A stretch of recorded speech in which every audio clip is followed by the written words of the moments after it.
রবিবার গভীর রাতে সিপাহীজলা জেলার চুরিলাম বাজার সংলগ্ন সৎসঙ্গ আশ্রমের সামনে জাতীয় সড়কে একটি ভয়াবহ সড়ক দুর্ঘটনায় 3 যুবক গুরুতর আহত হন।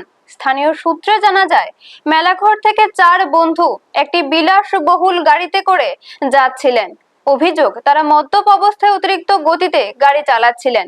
চুরিলাম বাজার এলাকায় পৌঁছালে চালক নিয়ন্ত্রণ হারিয়ে ফেললে গাড়িটি জাতীয় সড়কে একাধিকবার উল্টে গিয়ে সৎসঙ্গ আশ্রমের সামনে বিদ্যুৎ ট্রান্সমিশন টাওয়ারের কাছে গিয়ে থামে। দুর্ঘটনার বিকট শব্দে আশেপাশের বাসিন্দারা ঘটনাস্থলে ছুটে আসেন। খবর পেয়ে বিশালগড় দমকল বাহিনীর কর্মীরা দ্রুত ঘটনাস্থলে পৌঁছে আহত 3 যুবককে উদ্ধার করে বিশালগড় মহকুমা হাসপাতালে নিয়ে যান।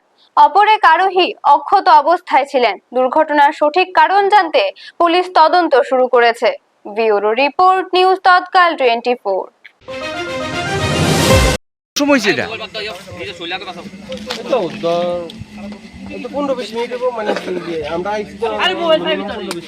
কোন থেকে চলছিল গাড়িটা? এটা দেখছি না, আমরা হাওয়ার সঙ্গে আইছি। কয়জন আসতো গাড়ি জানো? মানে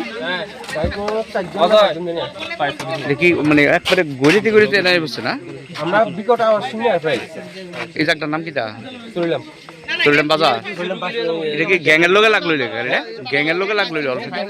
আপনারা দেখছেন নিউজ তৎকাল 24।